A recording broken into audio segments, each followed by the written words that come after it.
Four, three, two, one. Hello and welcome to, well, it's the start of the cycling season. I have to be joined by Edward Theuns back at Trek-Segafredo, and we are here to talk about Omloop het Nieuwsblad. Edward, how are you?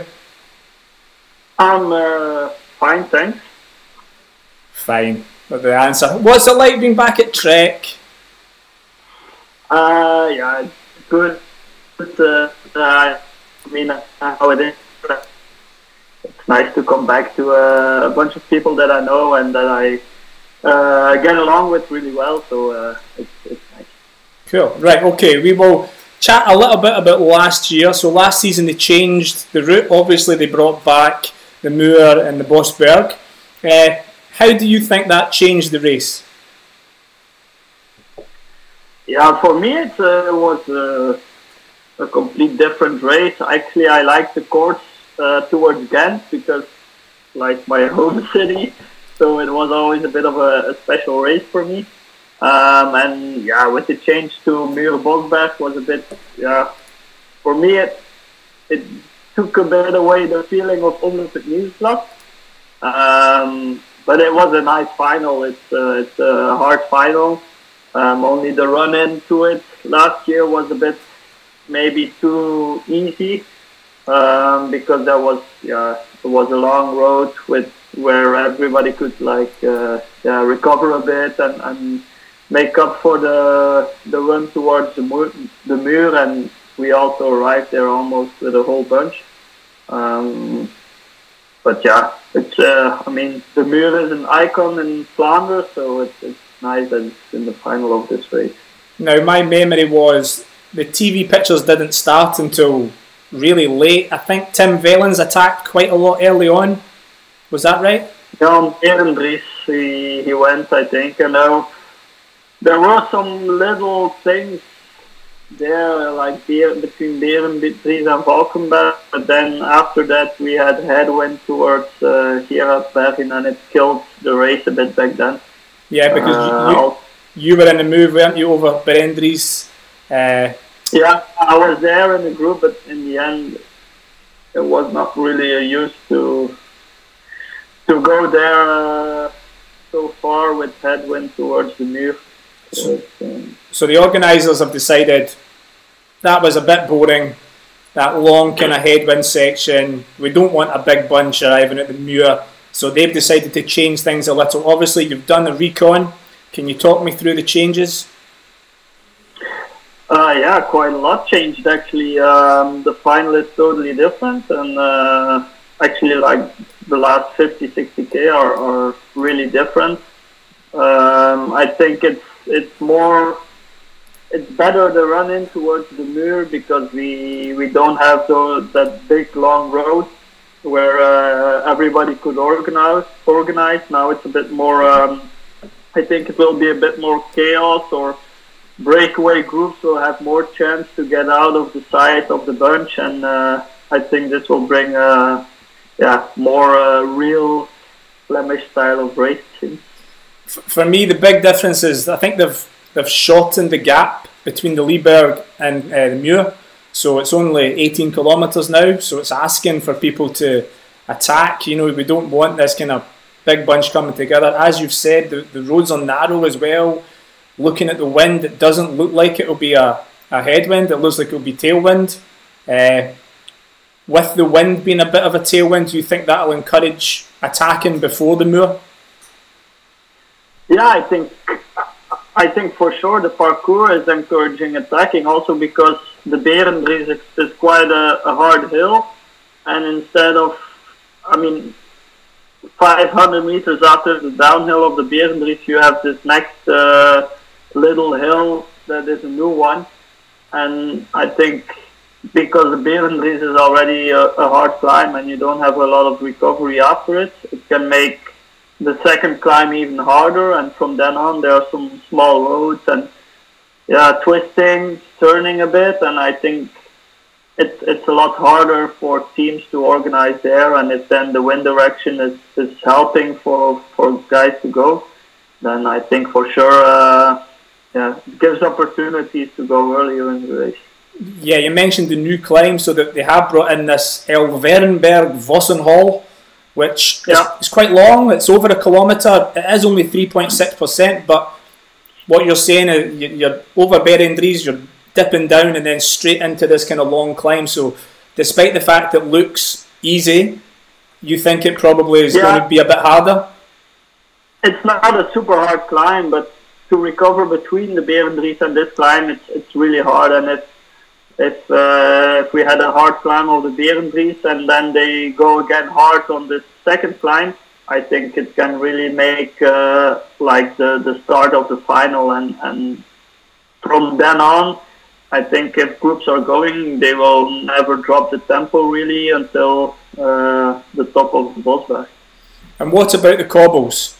The Routerstraat, that was in last year, but that looks very, very narrow. Which one? Routerstraat? The Routerstraat. Oh, my pronunciation, sorry. It's narrow, but for sure that's also like a part where everything follows up really fast from the Wolvenberg, Routerstraat, and the other section where I always forget the name of. It's a little, from there on to the Molenberg, it's quite twisty, a lot of turns, and all the cobble sections follow up pretty fast behind each other, so it's always a bit of a hard part, but I think a lot of guys know this follow up because we have done it before also. My pronunciation will not be good. The Jagerich? Is that the one? Jagere. Yeah. Oh yeah, that one. Yeah. Now, my personal favourite is the Haghook. So 2 kilometres. We've got a nice kind of dip down and then you come up. We've seen the race split there before, kind of many years ago when Stannard won. That's where Quick-Step kind of split the race. It never really seems to have a huge impact. Is the cobbles just a little bit too easy? I think it's hard to make a difference on that section. If you go in the wheel, or it has to be like really crosswind, but if you can follow in the wheel there, normally it's not so easy to drop people. And I think that's also the reason why there is nobody really trying to attack there. It's just important to be there in the front, but I think to make a real move there, it's not hard enough, I think. Now, we assume all the team meetings are the same. Be at the front for every sector, be at the front for every climb, proper sprint lead out going into it. I mean, how do you... Everybody has the same instructions, so just how do you manage to do that? I think in the end, the strongest guys come to the front, or the guys who can handle the bike best. It's a bit of a combination, and I think all the classic guys, they have the skills on the bike and they are strong, and that's what you need to be in the front.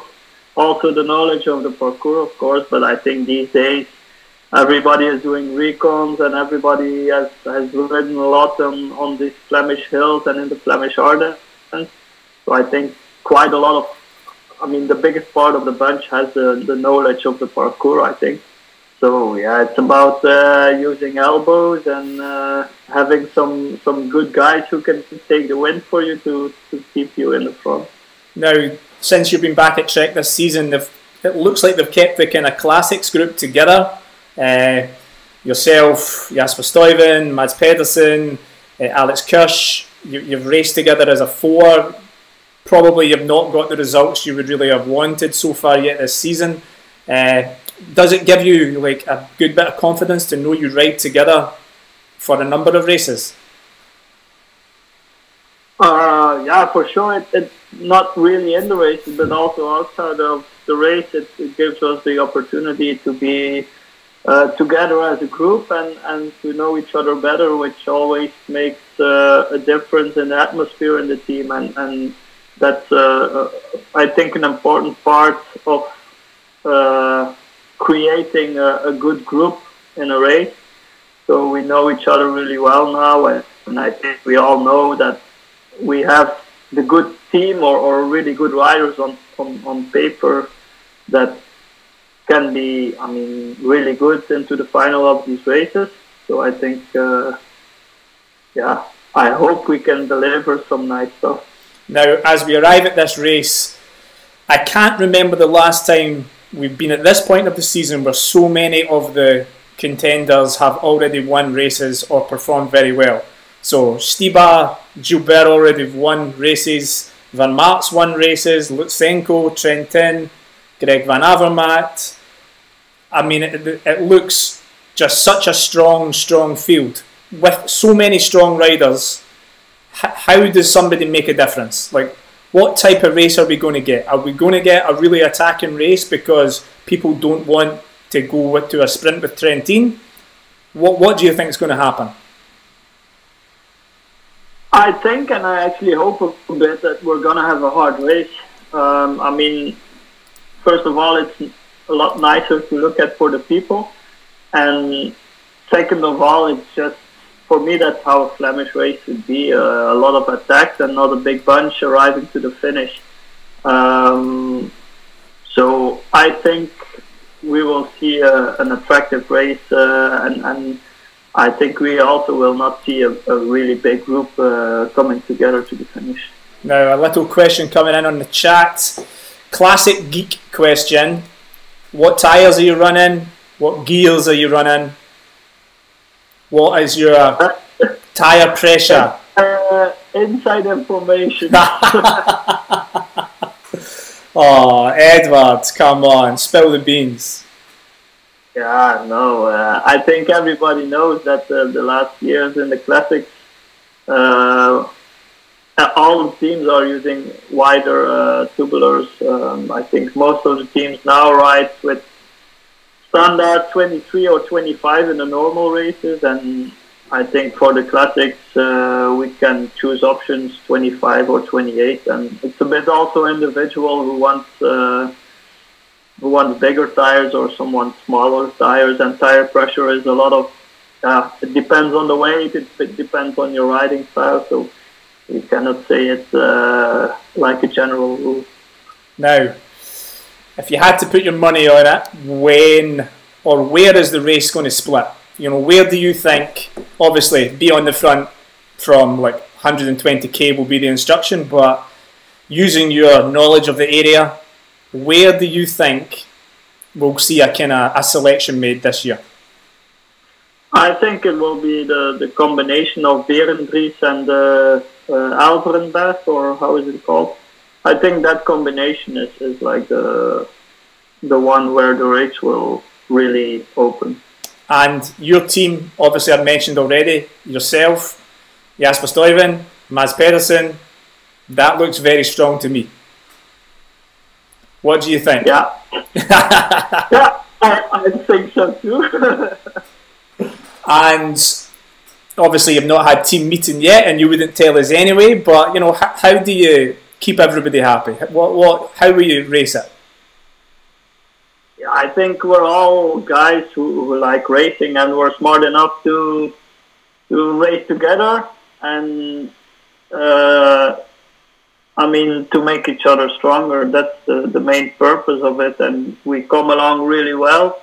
And we also know, like, Jasper is probably one of the best classic riders, so he's one of the big guys, but we want to play the card of different guys. I mean, he's one of the big guys, but I mean, Mats was second in Flanders last year, so not because Jasper is there that Mats cannot pull off something like that again.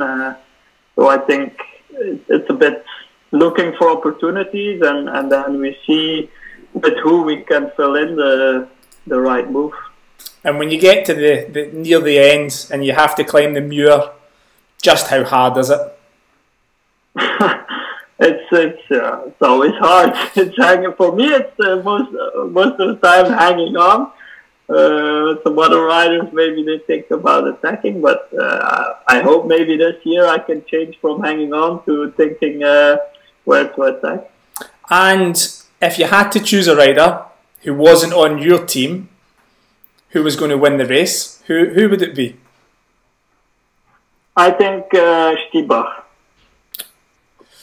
Very interesting. Very interesting. I was quite impressed with the win he had on the last day in Algarve, because it's a really hard climb, and yeah, to win on a climb like that, I think you have to be really strong. Also, the last 60k there in that last stage is really hard between the two climbs of Malhau. It's a really hard course. So I think he has proven that he's on really good form. He was also pretty good in the time trial there, so I think he's on really good form, and yeah, I think he's one of my favorites at least. I think he's one of a lot of people's favourites. As you mentioned, he was super strong. A rider who doesn't win that often, clearly massively talented, so yeah, he has to start as one of the big favourites. Now, if you've liked this, you know how this works. You need to hit a wee thumbs up here just to give us some appreciation. Also, you might have missed the fact that my new podcast is out today with Edward's good friend, Tej Bunut, the day I won Strade Bianche. So if you haven't heard it yet, go over and give it a listen. Edward, I hope Saturday goes well for you. Better than last year. Last year was not bad already, so better than last year would be really nice. Edward, thank you very much. I hope it goes well for you. Thank you. And let me just turn this off.